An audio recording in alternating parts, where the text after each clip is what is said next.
Hello and welcome to the third online session of this series, Research on Emotions from the Philosophy of Mental Health. My name is Ferran Molins and I am a clinical psychiatrist. I'm a member of the working group Grup de Treball de Formació from the Associació Catalana de Professionals de la Salut Mental. We are a growing mental health professionals association in Catalonia with more than 200 members linked to the Spanish Association Asociación Española de Neuropsiquiatría. If you like our contents, do not hesitate to subscribe to our YouTube channels. We will leave more information of the association on how to become a member in the description. We are very grateful to all the amazing speakers who have accepted to participate in these webinars. And today, I'm glad to introduce Professor Matthew Radcliffe. He's going to talk about his new book. He's professor of philosophy at the University of York in UK. His work addresses issues in phenomenology, philosophy of mind, and philosophy of psychiatry. He's author of books like Feelings of Being, Phenomenology, Psychiatry, and the Sense of Reality, Experiences of Depression, a study in phenomenology, Real Hallucinations, Psychiatric Illness, Intentionality, and the Interpersonal World, and Grief Worlds, a study of emotional experience. And with that said, I will let Professor Radcliffe to begin his talk. Thanks, Ferran, and thanks very much for inviting me to talk about my new book. I'm just going to share the screen and start a PowerPoint presentation here. I hope that looks okay, does it? Yeah. Okay, well, in the next 45 minutes or so, I'm going to talk you through some of the themes in my book, Grief Worlds, a study of emotional experience. And this has either just been published or I'm told at the very latest it will be available by the 24th of January, 2023. And just to give you some background, the book was written as part of a larger collaborative project funded by the UK Arts and Humanities Research Council. And as you can see from the slide, the project is called Grief, a Study of Human Emotional Experience. And its overarching aim is described as follows: to develop a detailed, wide-ranging, and integrated account of what it is to experience grief, with a focus on those aspects of grief that are both of considerable theoretical and practical importance and also poorly understood. These are also the kinds of themes that I focus on in the book. Now, profound grief is not only highly distressing, people also find it puzzling, bewildering, frequently difficult to understand, to make sense of, and articulate. So let me begin just by giving you some testimonies that I collected via a qualitative survey conducted during the Grief Project. And this survey also plays a prominent role in my book. So first-person accounts of grief often include remarks such as the following: there are no words in the English language to explain how the grief feels or changes. It's hard to put into words how devastating it feels, how alone and empty. Words don't explain the feeling, you're torn apart totally. The intensity of loss is hard to describe. I'm not sure I can begin to do it justice. I find everything about grief difficult to put into words, all of it. So that, I think, already suggests that there may be something of considerable philosophical interest here. There's something that people find difficult to articulate, strange, bewildering, unfamiliar. And people also emphasize just how disorientating and alienating grief can be. One of the reasons it's so hard to describe is that it disrupts aspects of life that are more usually taken for granted and overlooked. So a common theme, which I find time and time again in first-person accounts, is that of being cut off from the social world, which seems to carry on elsewhere as one is stranded in this solitary realm.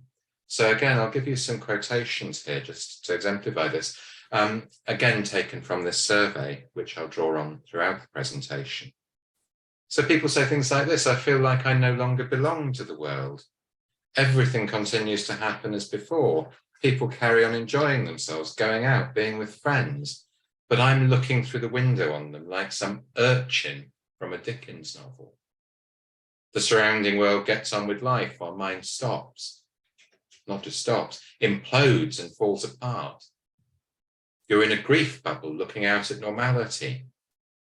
Everything feels different looking at it from the perspective of being on my own. It feels somehow wrong that everything keeps going while my world has fallen apart. So something that I set out to do with my colleagues on this project was to explore more specific aspects of grief that people find bewildering and difficult to understand or convey to other people. For instance, if we grieve over the death of a particular person, then why is it that the whole world seems strange, different, transformed? And how can I know without a shadow of doubt that someone has died, and yet it seems utterly unbelievable, incomprehensible, unfathomable? What does that tension consist in? And in what sense can someone still seem to be present and yet at the same time absent? How do we make sense of that? How does time seem profoundly different? So what I try and do in Grief Worlds is develop my own answers to these and a host of other questions about grief, with the overall aim of offering a detailed phenomenological analysis of grief. And although this is meant to be a unitary account of grief, it's also something that's intended to accommodate a diversity of experiences. So while seeking a unitary structure that is common to many, if not all, grief experiences, what I want to do is allow for all sorts of dimensions of variation. Now, there's too much material in the book for me to go through everything today. So what I'm going to do is sketch just some of the main themes, especially those that are addressed early on in the book.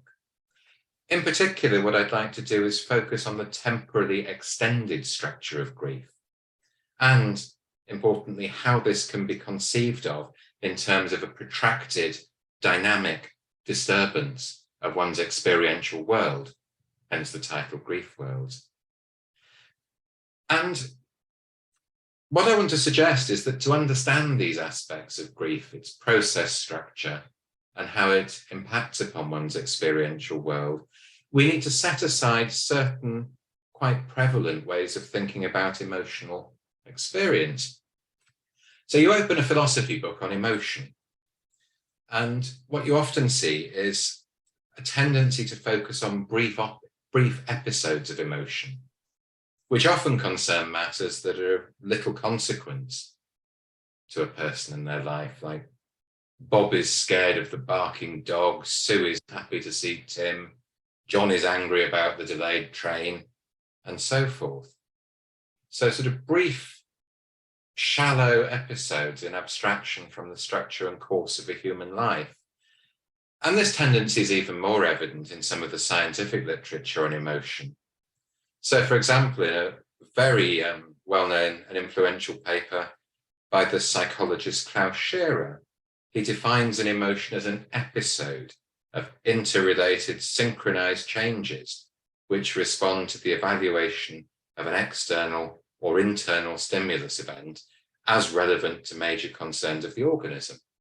And what he goes on to stress is that these changes that together constitute the emotion place heavy demands on a number of organismic subsystems, and the overall burden of this means that emotions can only be sustained for short periods of time. So the emphasis is very much on brief episodes. And this kind of thinking doesn't accommodate grief, because grief isn't an emotional episode, it's not even a disparate sequence of episodes, and it's not a longer term mood either. More plausibly, grief is a temporally extended process, at least I want to maintain. And the same can be said of various other emotions, and indeed patterns of different emotions. Other emotions that take the form of processes on many occasions include the likes of guilt, remorse, regret, joy, jubilation, relief. Furthermore, most of those emotional experiences that we regard as especially deep, profound, of most importance to us, they are those that unfold over lengthy periods of time, not fleeting occurrences. So there's a real worry here that an overemphasis on brief episodes neglects perhaps the most important aspects of our emotional lives. Maybe we should instead start by looking at complex, dynamic, temporally extended emotional processes. But then we've got the question, well, how and why is it that certain emotions unfold over longer periods?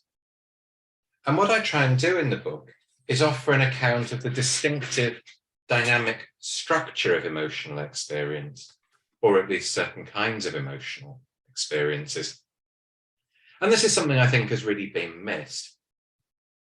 So what I'd like to do now is spell this out in a bit more detail, which is what I also do in the second chapter of Grief Worlds. So let's start off with something fairly uncontroversial. And that there's a general consensus among philosophers, at least, that when we respond to something emotionally, we register or experience its significance, its practical meaning, its importance, how it matters. And it's either stated or implied that this significance or mattering is often experienced as inherent in the objects of emotion. The rampaging bull looks frightening to us, it appears frightening. The film may look or appear exciting. And to add to this, again, fairly uncontroversial, how something is experienced as mattering to us ordinarily reflects various pre-established cares and concerns that we have, or values, into which we can have different degrees of insight. So to offer a straightforward example, my being afraid of the rampaging bull reflects the fact that I care about my survival. My being upset by a terrible review of Grief Worlds would reflect the fact that I've invested a lot in the book and care about the position I've developed.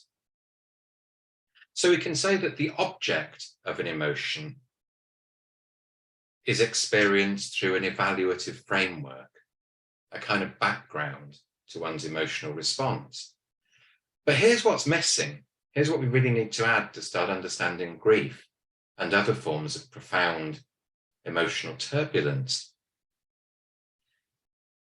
The object of emotion is also experienced as destabilizing the very framework in the context of which it appears to significance. It matters relative to various values, but it can also, to varying degrees, disrupt those values in ways that can be subtle and localized or profound and wide-ranging. So to put it in more dynamic terms, there's a kind of circular process of varying subtlety, complexity, and duration, whereby an object of emotion, what we might experience as frightening, threatening, enticing, a process whereby it impacts upon the backdrop against which it's evaluated. And this then feeds into our experience of that object. Now, that might sound a bit abstract for now, but I'm going to try and make it clearer by focusing in a bit more detail on the example of grief. So how can the object of emotion be experienced as undermining an evaluative framework through which it's experienced? Well, think about the effects of bereavement. The extent to which it disrupts one's evaluative framework depends to a large extent on how and to what extent the person who died was integrated into one's life. So take goal-directed projects, for instance.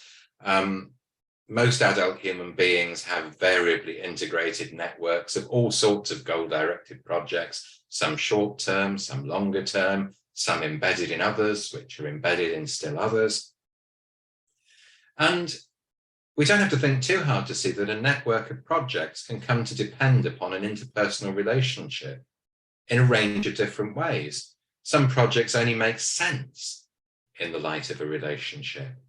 That applies, for instance, where we do something for the other person in order to further their interests, goals, or well-being.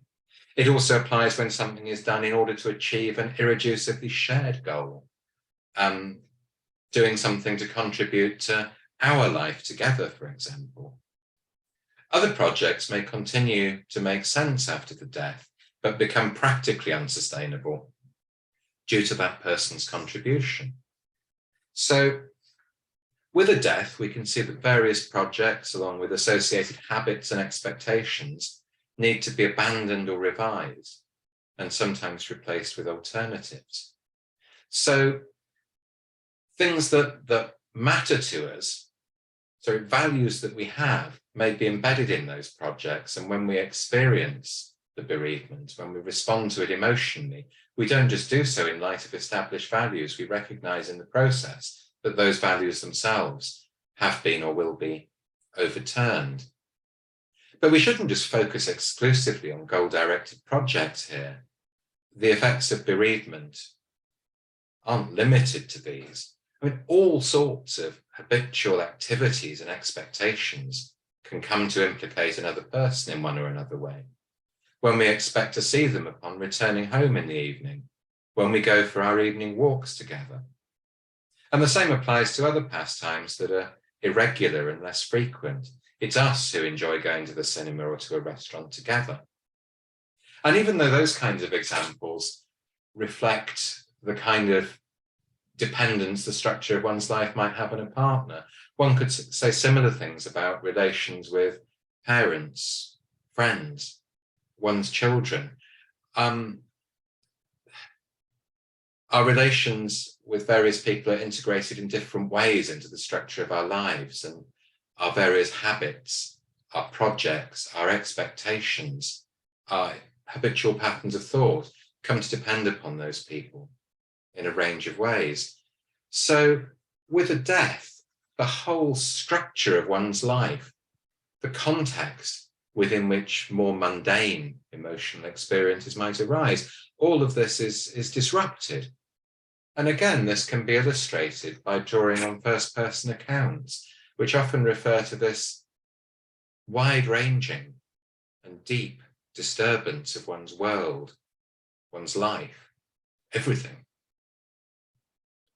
Just to quote a few examples again, it's impacted every aspect of my life, socially, financially, emotionally, physically, practically. Everything has changed, new norms created. The world has shifted on its axis, and I feel I'm a stranger in the current world, feeling my way. And as that illustrates, it's remarkable the sophistication of descriptions that people offer, which provide, I think, a tremendous resource for phenomenological interpretation. And we found this with all of the testimonies that we collected via this study, 265 in total. Just to read a few more quotations here. My previous world disappeared because the person I did everything and nothing with was no longer there. Again, something you might not think of otherwise, doing nothing. Doing nothing with another person can be very different to doing nothing on one's own. The whole quality of the experience is transformed. It's a complete and total impact. Every aspect of your life has changed. I feel like everything about the world I've known is completely foreign now. The world seems like a different place. Totally shattered my whole life. Initially, it felt a bit like a foundational piece of the universe was missing. And in reflecting on testimonies like these, we can start to see why bereavement is often said to challenge or repudiate one's deeply held assumptions. However, it's important to conceptualize these assumptions properly. They're not well-established propositional beliefs. To conceive them as sort of deeply embedded propositions fails to account for the sorts of tensions that are frequently experienced during grief, which involve conflict between the explicit propositional recognition that someone's dead and something that's qualitatively different in nature, something that runs counter to that recognition and conflicts with it. And this is where we get to the world of grief. What I want to suggest is that the evaluative framework in the context of which we respond emotionally to someone's death and comprehend it. That evaluative framework is experienced largely in the form of one's experiential world, the surrounding world, the world that operates as a backdrop to more localized experiences, thoughts, and activities, including various propositional beliefs one might have, such as those about the death. So just to elaborate on this, albeit fairly briefly, we experience our surrounding world pre-reflectively, without inference or thought, as significant, as mattering in organized ways, relative to our projects and wider concerns. Things appear to us as exciting, threatening, disappointing, annoying, enticing, worrying, and so on. And the kinds of significance that we experience as embedded in the surrounding world, this doesn't just depend upon shared norms and values, but also on the idiosyncratic structure of one's own life. So, right now I'm looking at a computer and various piles of paper and a glass of water, and all of this appears to me as a significant whole, which operates as a backdrop to what is most salient, which is the screen and the camera and microphone in front of me, and the sense that somewhere there's an audience. So the world appears organized in significant ways that we tend to take for granted. And in this way,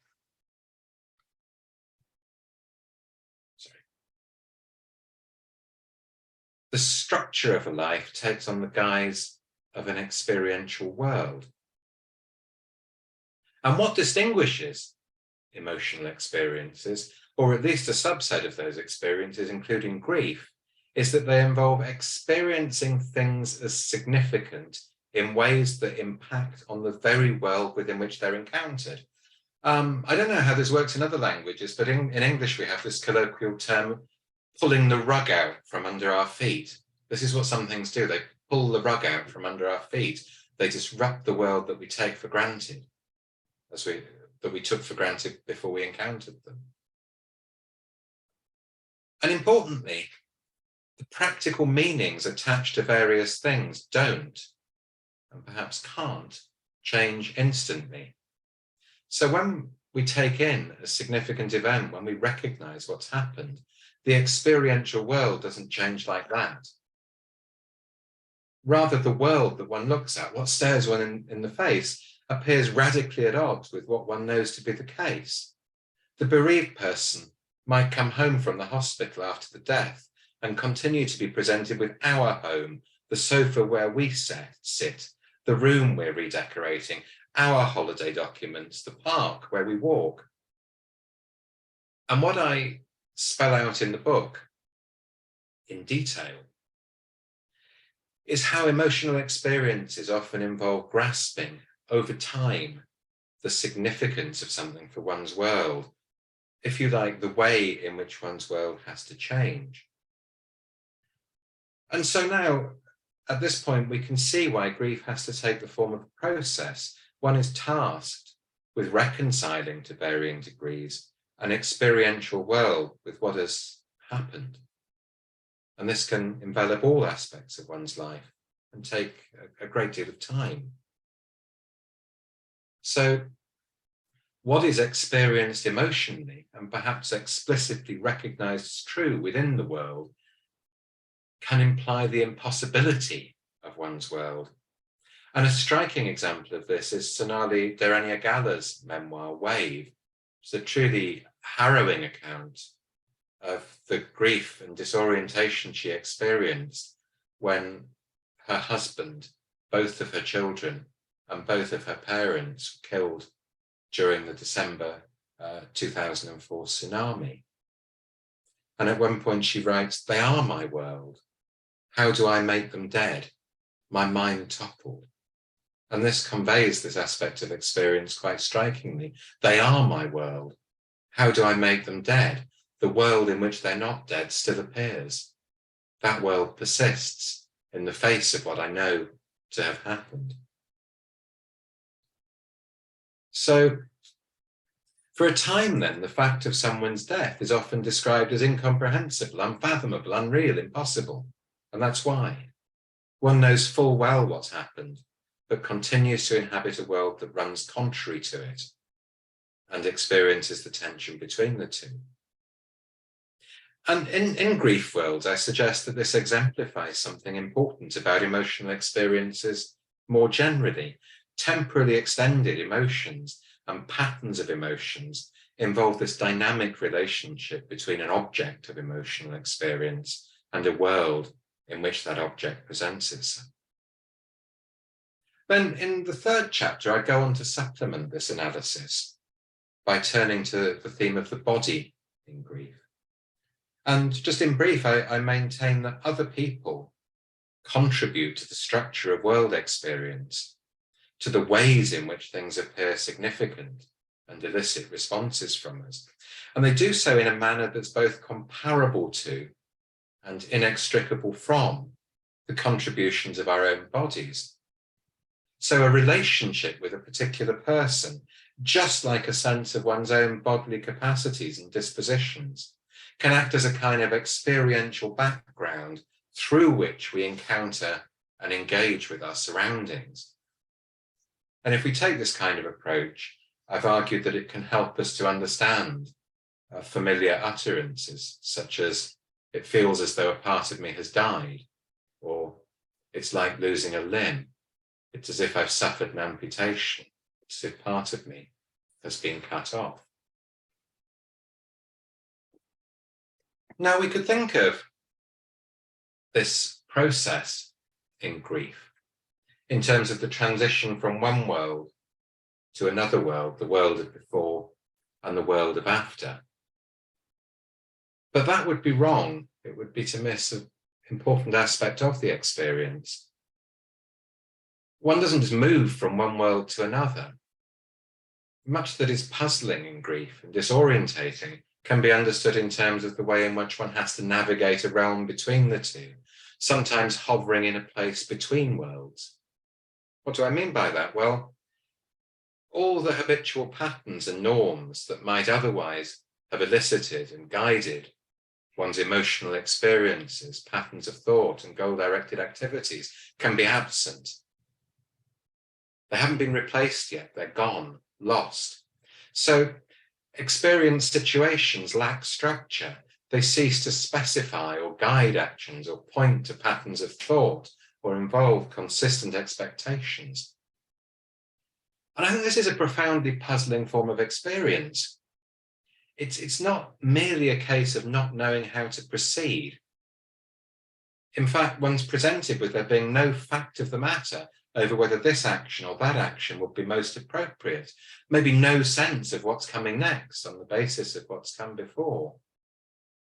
The life structure relative to which competing options would more usually be evaluated is absent. So as this survey respondent writes, "I feel like a rudderless boat in a stormy sea with endless time to endure it." And this is why in a paper from back in 1981, Kaas describes grief as a cosmic crisis. As he writes, "For a time we live in a universe that makes no sense. It's not a universe with a different order," as he writes, "a realm that's lost its fundamental order." And similar descriptions can be found in many first-person accounts of grief. Having lost someone who was central to one's life, one can come to inhabit a very different world, a world that's bereft of guiding structure. To quote another account, "The landscape of your life has been demolished, and now you're standing in an unrecognizable place. It expands in every direction. You don't know where to go. You're completely alone." And just as an aside, since writing the book, something I've been increasingly thinking about is how we might relate this to some of the things we find in Wittgenstein's philosophical investigations, where he's constantly preoccupied with expectation, anticipation, writing frequently, "Now I know how to go on." And one might think of that as a kind of perhaps epistemological puzzle or an issue involving issues surrounding the nature of sort of cold cognition, perhaps. But I think grief is touching on something that relates very closely to this, the collapse of a kind of normative structure where one really experiences it's not clear what comes next, what should come next. And I think there's a lot more to be said here. Now, what I've said so far really emphasizes the way in which grief impacts on the structure of one's own life. But of course, it's important as well to acknowledge how grief is also, in a distinctive way, about one's relations with others, about the person who died, about what's happened to them, and also one's relations with people more generally. And this is something that I address in the second part of the book. The first part is really concerned with the world of grief. And then the second part looks at the role of interpersonal relations and how they're integrated into that world. And let me just say a few things about other people here. So against the backdrop of the kind of experience I've described, other people can play very important roles. In short, when the structure of one's life is profoundly lacking or absent, sometimes we have to rely on others for guiding structure. In situations of upheaval and loss, more generally, we tend to turn to other people for support and guidance. But one of the notable things about grief is that sometimes we lose the very person to whom we would otherwise have turned when faced with upheaval. When faced with losses of life structure, when faced with disruption, we turn to others for guidance. You lose someone who is integrated into so many aspects of your life, means a great deal to you. Who do you turn to in that kind of life? Faced with that kind of loss, you turn to them, but you can't because they're the one that you have lost. So bereavement can be doubly disorientating. If you like, one's not merely lost in the middle of a forest without any visible paths to follow. One's lost in that forest in the absence of a guide. And even when the person who's died doesn't play that specific role in your life, bereavement can profoundly change your relations with others, and again, affect the ways in which you're able to rely on others for various forms of structure and support.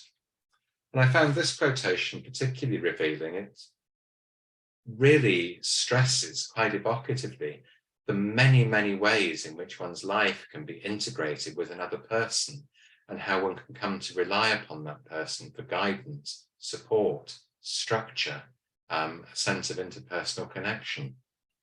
So many things. So this person writes, you lose everything when your husband dies. You lose your best friend, your lover, your confidant, your guiding hand, your listening ear, your present, your future, your way of living, your financial standard of living. You become mum and dad to your kids. You lose companionship. You lose shared history. You lose someone to help with the chores. You lose someone to fix things or do the DIY or the car maintenance. You lose joy. You lose hope. You lose a purpose to your life. Now, in the first half of the book, I really emphasized how interpersonal relationships contribute to the enduring structure of an experiential world. But in the second half, I emphasized something else that is, I think, utterly essential to our experience. What we also need to recognize is the way in which other people contribute to the dynamism, the openness, the spontaneity of experience. And what I discuss at length is how, throughout the course of our lives, anticipated natural relations with particular people serve to enrich our lives in distinctive ways, opening up new possibilities. So here's Eugene Gendlin writing on friendship. So he says, we all know people with whom it's best not to share anything that matters to us. If we've experienced something exciting, we tell it to them, it'll seem dull. We have a secret, we keep it safe. And we don't just keep it safe because they'll tell people, but because somehow telling them will erode its significance for us, he says. However, in contrast, if you're lucky, you know one person, or maybe more, with whom it's the other way. If you tell that person something exciting, it becomes more exciting. A great story will expand. You'll find yourself telling it in more detail, finding the richness of all the elements, more than when you only thought about it alone. Whatever matters to you, you save it until you can tell it to that person. And I think this is a very insightful observation. Being with particular people transforms the significance of our surroundings. It transforms the significance of the things we think about. It can open up new possibilities, lead to us seeing things in different ways. Something as mundane as going for a walk, maybe in the countryside or on the beach. The whole experience can be radically different depending on whether we are in company or on our own, and if we're in company, who we're with. A relationship with a particular person can manifest itself, if you like, in a certain tone that one's relationship with the surrounding world is imbued with, a sense of possibilities. Other people enrich our world in these dynamic ways. So what we lose in the event of a bereavement isn't just a way of relating to a particular person. It can be a way of relating to and experiencing the world as a whole. Just look at these two quotations. No wife to share experiences with, even saying what a rubbish TV program, why did we watch it? I mean, again, I think that's quite revealing. I find at least, I could sit on my own and watch some appalling tripe on Netflix. And it seems positively dull, but if I'm sitting here with my wife and watching the same program, the experience can be radically different. There are ways of experiencing it, ways of approaching it that are opened up by being in the presence of a person and a particular person. So as someone else writes, each experience is nice, but it's diminished by not sharing it with her. One's experience, the way in which significant possibilities unfold, the way in which one experiences the world as a whole, can be significantly diminished by the lack of a particular person. And something else I set out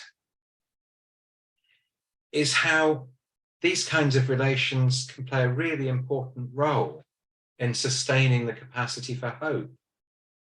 The continuing prospect of interpersonal connection of a certain kind, of engaging with someone in a certain way, is at the time a sense that new possibilities could open up, constituting the recognition this isn't all there is. There remains the possibility of life beyond this, even though maybe I can't envisage what it'll look like. So other people can sustain this sense of there being possibilities, interactions with them, and the prospect of interaction with them imbues one's life with spontaneity, novelty, and with this, the hope of there being something beyond one's current predicament. Now, one might say that with a person's death, the capacity to be affected by her in these ways is altogether absent. But that's not always so, and in fact, things are really complicated here. And there's a fast-growing literature on what are termed continuing bonds, ways in which people continue to sustain relations with the dead. And something I do in the book is distinguish various different kinds of continuing bonds and the ways in which they shape one's experience of the world and indeed shape the course of grief. So even after someone's died, this sense of being with them, a sense of what it's like to be them, is one aspect of so what it's like to be with them. This is one aspect, I think, of a continuing bond. One can still experience the world in ways that depend on that person. It can amount to a diffuse sense of their presence, seeing the world as significant in ways that somehow imply them. So if you look at this quotation, for example, I always feel his presence. He's with me everywhere I go. He's part of me and always will be. I don't believe in afterlife or ghosts or anything like that. But I can really feel that he's here with me all the time. He was so much part of my life that I feel sort of become him in a way. his wonderful way of thinking, of seeing life clearly, his humanity, his kindness and generosity. He's still here in me. And one thing I try and do in the book is analyze these forms of experience and offer an account of what they consist of. And I also try and distinguish various subtly different forms of interpersonal experience in grief, ways of relating to both the living and the dead. But one of the central points I make is that the sense that other people continue to offer certain kinds of possibilities can also play an important role in enabling one to negotiate what's happened, and more specifically, to sustain a sense of there being new possibilities. So, by acknowledging how interpersonal experience and relatedness can shape emotional experience over time, what we come to see is that grief is a complicated, fragile, multifaceted relational process of negotiating upheaval and loss. And in thinking of the relationships between the dynamic world of grief and the interpersonal, I was pushed towards the topic of emotion regulation. And emotion regulation is something I address towards the end of the book.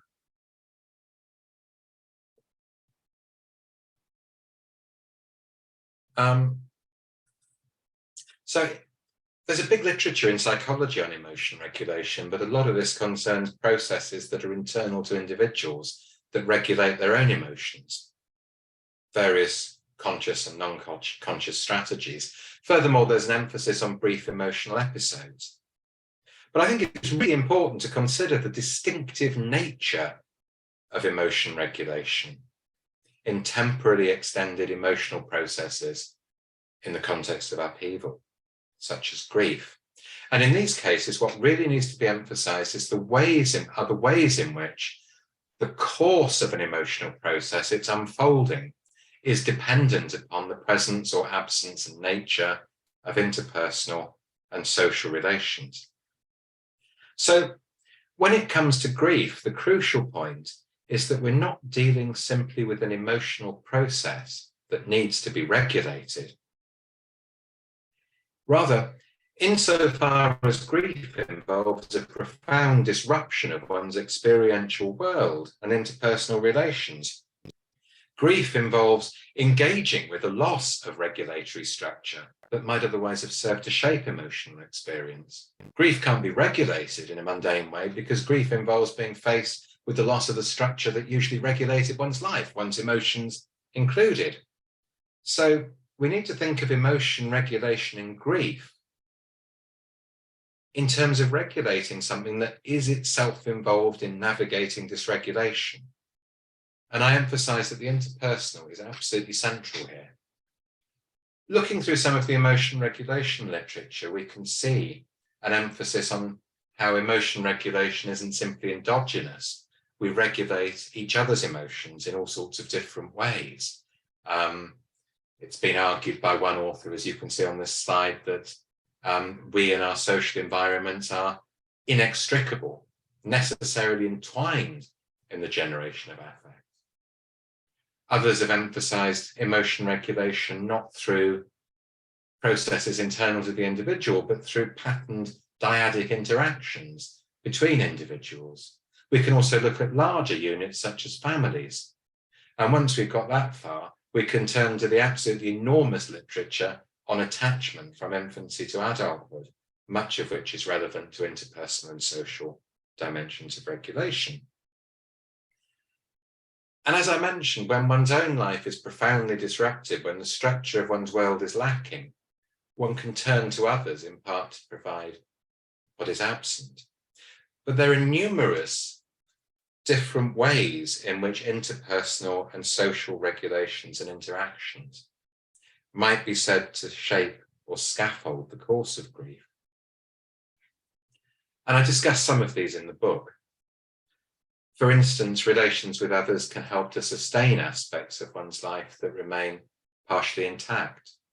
They can also cultivate the development of new life structure, new patterns, new projects, seeing things as significant in new ways. They can provide ways of they can enable us to engage with the world in ways that might challenge habits that no longer apply, reshape our expectations. There are also a host of things one might say about the role of co-constructed narratives in making sense of what has happened in shaping grief. So there are multiple roles that we can point to where interpersonal scaffolding serves as a substitute for regulatory processes that are more usually integral to one's world. And one of the last things I do in the book is suggest that all of this might be helpful when it comes to thinking about supposedly pathological forms of grief. There's been a lot of debate in the psychiatric literature over whether there is such a thing as pathological grief, what it consists of, how we distinguish it from non-pathological grief. I actually remain agnostic about whether certain forms of grief should be labelled pathological or not. However, what I do suggest is that the kind of perspective I develop can help us to understand forms of experience that others do characterize as pathological. And what I suggest is that we should think of these forms of experience, again, in terms of temporally extended, fragile processes that are interpersonally and socially regulated. To be more specific, the term complicated grief has been bobbing around for some time now. But in recent years, a consensus has been developing around the diagnostic label prolonged grief disorder. This is now included in the World Health Organization's most recent International Classification of Diseases, the 11th iteration.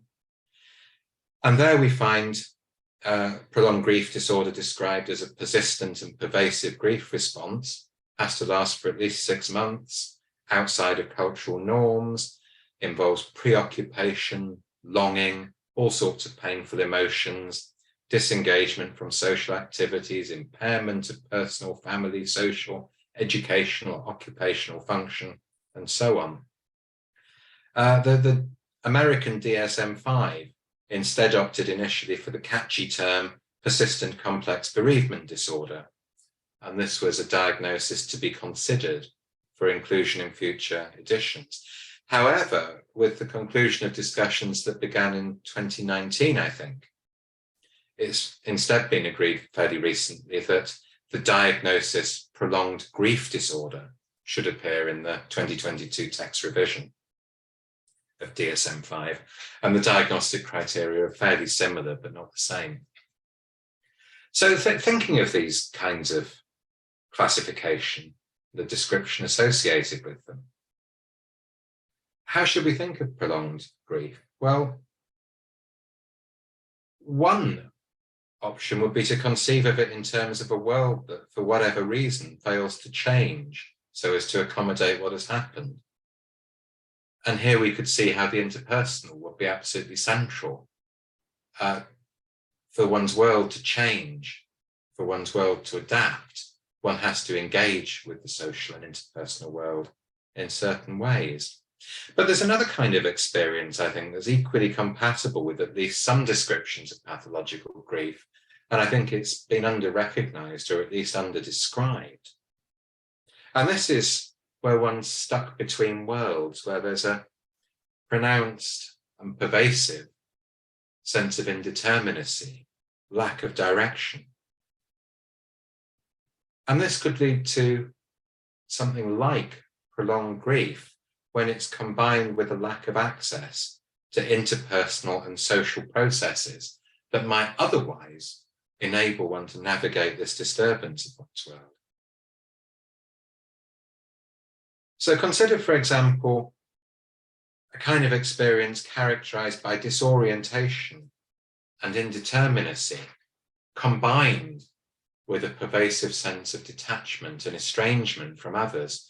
For instance, what we sometimes find is this all-enveloping distrust of other people. Without any sense of being able to rely on others, depend on others, feel connected to others, this would amount to an even more profound sense of being lost. The way forward's unclear, and there's no prospect of reliable guidance from elsewhere. So what one lacks are regulatory processes that are largely interpersonal and social in nature. And it's these kinds of processes upon which the movement of grief depends. Without them, there's little prospect of anything new and meaningful in one's life, of emotional change. One's instead stuck in the indeterminate realm between old and new worlds. So that gets me close to the end of the book. So I hope what I've managed to convey is that what I try to do in the book is offer a broad perspective that engages with various different aspects of grief and is able also to accommodate various different kinds of grief experience. But in summary then, what is grief? Well, as I've suggested, I think it's a multifaceted, temporally extended engagement with losses of possibilities that were central to the structure of one's life and indeed one's world. And bereavement grief is also essentially interpersonal in various ways. But although Grief Worlds focuses primarily on the case of bereavement, the kind of approach I've developed also provides us with a perspective on other experiences of loss, many of which are also difficult to understand and articulate, as well as bewildering. Losses of home, employment, abilities, relationships, and possibilities around which one's life was organized. Many such experiences are difficult to articulate and often unrecognized. What I also suggest is that this way of thinking is something we can apply to emotional experience more generally. So by taking grief as our paradigm case or exemplar for thinking about emotional experience and addressing disturbance of emotion, and by emphasizing the dynamic, temporally extended relational structure of experience, I think we can start to provide a useful corrective to overly individualistic and atomistic accounts of our emotional life. So I will stop there and also switch off share screen.